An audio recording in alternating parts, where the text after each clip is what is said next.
السلام علیکم ورحمۃ اللہ وبرکاتہ۔ تو جناب قطر نے بہت ہی سکسیزفلی جو ہے وہ اور بہت زبردست طریقے سے اس ایونٹ کو کامیاب کر کے جو ہے وہ ہم جیسے لوگوں کو جو ہے وہ بہت سارے سبق دیے ہیں اگر ہم غور کریں تو۔ اگر ہمیں اپنی کرسیوں اور پایوں سے فرصت ملے اور ہم ان چیزوں پر غور کریں اور کچھ سیکھنا چاہیں تو جو قطر نے یہ ایونٹ کیا ہے اس میں ہمارے لیے بہت کچھ ہے سیکھنے کے لیے۔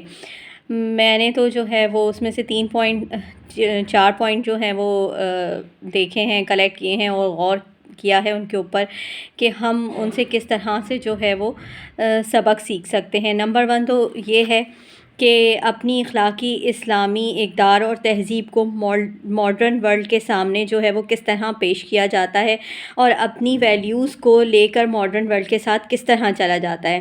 اور مسلمانوں کا ایک بہت ہی اچھا اور سافٹ امیج جو ہے وہ پوری دنیا کے سامنے آیا ہے، جو کہ 9/11 اور بھی بہت سارے پیدر پہ واقعات جو ہے وہ ناخوشگوار واقعات ہوئے تھے، اور پھر اسلامو فوبیا کی ایک فضا چلی اور ابھی تک چل رہی ہے۔ تو اس کے سامنے جو ہے وہ مسلمانوں کا جو ہے وہ بہت اچھا اور ایک سافٹ امیج بنا ہے جو قطر نے یہ ایونٹ کیا ہے۔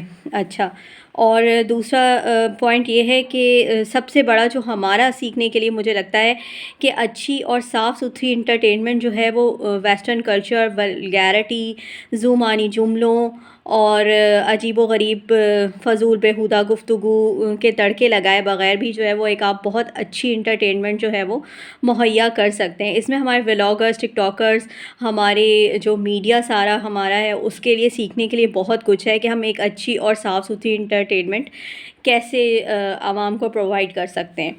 اور نمبر 3 پوائنٹ یہ ہے کہ اگر آپ کا پیسہ ملک اور قوم پر آپ لگائیں گے تو بھی آپ کو ان ریٹرن وہ پیسہ ملے گا، اور وہ عزت اور شہرت کے ساتھ ملے گا، ڈبل ہو کر ملے گا۔ ضروری نہیں ہے کہ آپ صرف اپنے اوپر ہی پیسہ لگائیں۔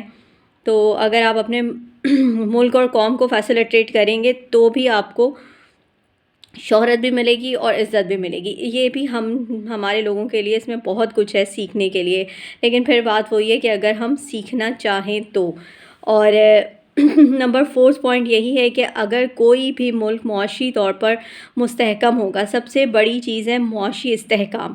اثاثے، بیان بازی، نعرے بازی سب ایک طرف رہ جاتی ہے۔ اگر آپ معاشی طور پر مستحکم ہوں گے تو ہر کوئی آپ کے ساتھ جو ہے وہ قدم سے قدم ملا کے چلے گا، چاہے وہ کوئی بھی ملک ہو، چاہے وہ کتنا ہی ماڈرن ورلڈ ہو۔ اگر آپ معاشی طور پر مستحکم ہیں تو آپ سامنے والے کی آنکھوں میں آنکھیں ڈال کر بات کر سکتے ہیں، اور اگر آپ معاشی طور پر مستحکم نہیں ہیں تو پھر آپ کے ساتھ وہی ہوگا جو ہمارے ساتھ ہو رہا ہے۔